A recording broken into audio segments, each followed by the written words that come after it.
Okay, and I'm going to conclude part two of this video by reading a selection of the thousands and thousands of writings of the early church fathers and the early saints, including the apostles themselves.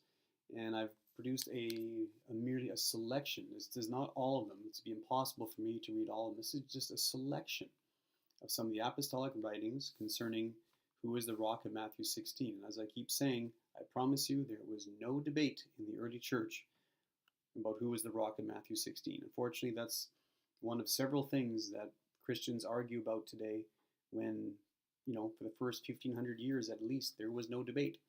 Without further ado, begin from one from Tatian the Syrian. This was written in AD 170. Simon Kepha answered and said, "You are the Messiah, the Son of the living God." Jesus answered and said unto him, "Blessed are you, Simon, son of Jonah. Flesh and blood has not revealed it unto thee, but my Father which is in heaven. And I say unto thee also that you are Kepha, and on this rock I will build my church, and the gates of hell shall not prevail against it." That was taken from his writing called the Diatessaron 23, again AD 170. This is written from the famous church father Tertullian, AD 200. "Was anything withheld from the knowledge of Peter, who was called the rock, on which the church would be built, with the power of loosing and binding in heaven and on earth?" This is from his writing called Demurrer against the Heretics 22. Again, that was AD 200. 20 years later, AD 220, Tertullian also writes, "The Lord said to Peter, On this rock I will build my church. I have given you the keys of the kingdom of heaven, and whatever you shall have bound or loosed on earth will be bound or loosed in heaven." And then it skips a couple sentences here. It continues with, "What kind of man are you, subverting and changing what was the manifest intent of the Lord when he conferred this personally upon Peter? Upon you, he says, I will build my church, and I will give you the key." Okay, that was a little bit embarrassing on YouTube. That was from his book called Modesty, written AD 220. Here is the letter of Clement to James. And Clement, I should add, was, I believe, the third pope after Linus, who was after St. Peter.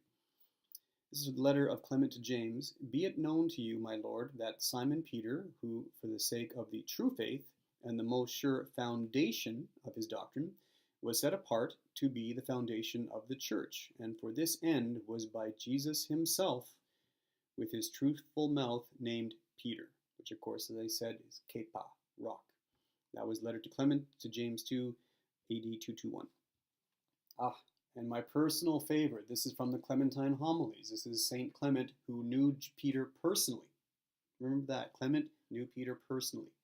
Okay, Clement recorded a fraction of one of his homilies. "Simon Peter said to Simon Magus in Rome," I should back up here just so you know there was a lot of public debate and showdown between Peter and this Simon Magus. Anyway, Simon Peter said to Simon Magus in Rome, "For you now stand in direct opposition to me, who am a firm rock, the foundation of the church." That's from the Clementine Homilies, AD 221. Okay, even St. Peter, according to Clement, who knew him personally, even Peter himself knew that he was the rock of Matthew 16. Okay, moving on. Famous church father Origen. "Look at Peter, the great foundation of the church, that most solid of rocks, upon whom Christ built the church. And what does our Lord say to him? Oh, you of little faith. He says, why do you doubt?" That was from Homilies on Exodus, AD 248. Again, Origen here makes it very clear that Peter is the rock of Matthew 16.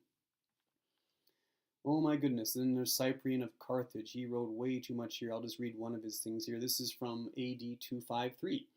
"There is one God and one Christ and one church." And that's the great thing about the early church fathers, knowing everything was one. "There is one God and one Christ and one church, and one chair founded on Peter by the word of the Lord. It is not possible to set up another altar, or for there to be another priesthood besides that one altar and that one priesthood. Whoever has gathered elsewhere is scattering."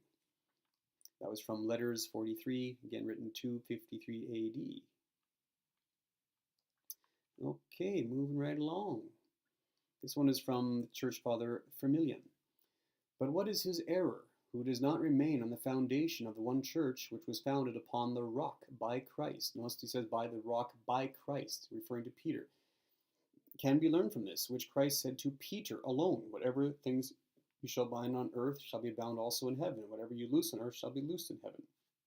That was a commentary on the Gospel of Matthew, collected in Cyprian's letters, again, AD 253. Wow, this is amazing. And let's read one more from Firmilian. Pope Stephen boasts of the place of his episcopate and contends that he holds the succession from Peter, on whom the foundations of the church were laid. Pope Stephen announces that he holds by succession the throne of Peter. That appears to have been written in the same year, AD 253. You know, that one thing that's so interesting about all these writings is that, for one thing, these are just, like I said, these are just a selection of so many writings. But there's a reason why I've written the dates. I've included the dates because there's a lot of fundamentalists say that Emperor Constantine created the Catholic Church in AD 325. But if you paid attention to those dates that I read, they were all well before AD 325, 100 years before, some 200 years before. Okay? And they were unanimous. That Peter, beyond a doubt, is the rock of Matthew 16. Thank you for watching. God bless.